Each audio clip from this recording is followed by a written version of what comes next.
Everything we're going to teach you today is about healthy brain development, period. But we're going to really land on how we talk about what then happens when things are less than healthy, which would be trauma. We'll define that.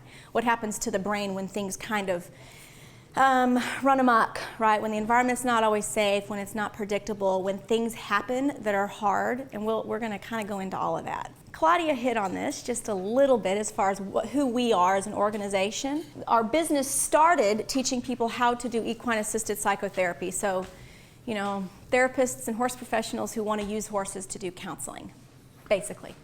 And that model is based on the belief that a good principle is a good principle no matter where it's applied. So what we do in our equine-assisted psychotherapy training is help horse professionals and therapists learn good relationship principles no matter where you apply them. So we don't apply different principles to the relationship with a horse than the principles that we apply with humans. And in fleshing all that out, we've had to be really intentional about what are good relationship principles with humans so that we can then apply those to our horse training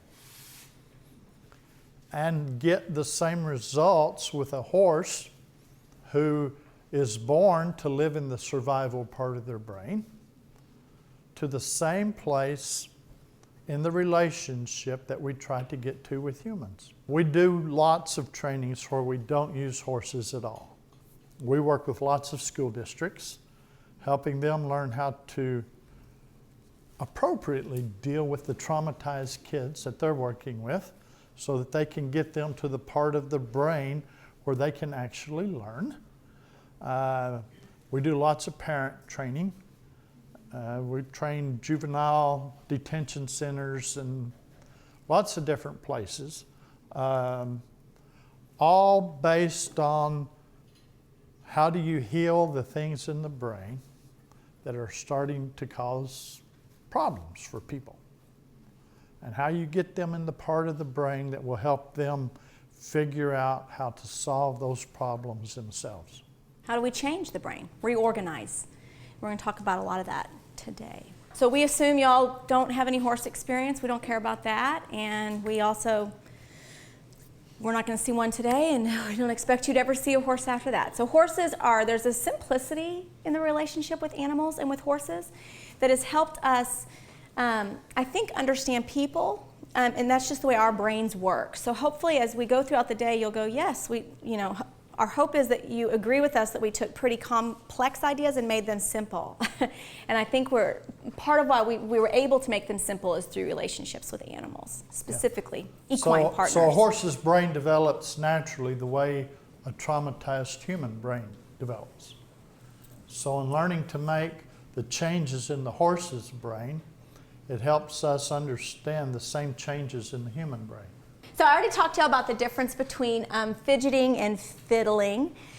And originally, that's why it's here, I originally planned to bring a little mind jar. Have you all heard of these? It's been like, it's kind of a ridiculous craze everywhere right now. So I didn't bring one because I decided if it were to explode in my suitcase, it would be bad, not a good thing. So if you Google mind jar, or glitter jar. It's just a jar. It's got water, it's hot water at first, glitter glue and glitter, and you can change the amount of glitter glue you put in it to make the glitter come down more slowly. So the deal is, and we'll talk about this a lot today, that would be an example of rhythmic, patterned, repetitive, you're going to hear say this so much that it'll make all kinds of sense by the end of the day, visual stimulation.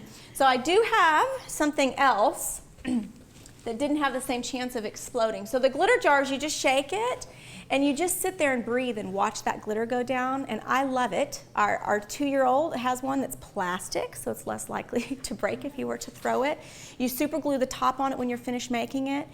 And we're a little bit addicted to them. I think we have 7 or 8 of them at our house right now. Different, some go down really slow, some go down faster. 2-year-old loves them. I use it all the time. The place we work, we have adults that use it all the time to help themselves calm down.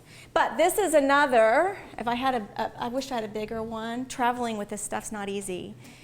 So this is kind of similar. It's not the same as the glitter. You don't get all the nice sparkly fun. I've actually found this works better for many of the kids we work with. We'll talk with y'all about that.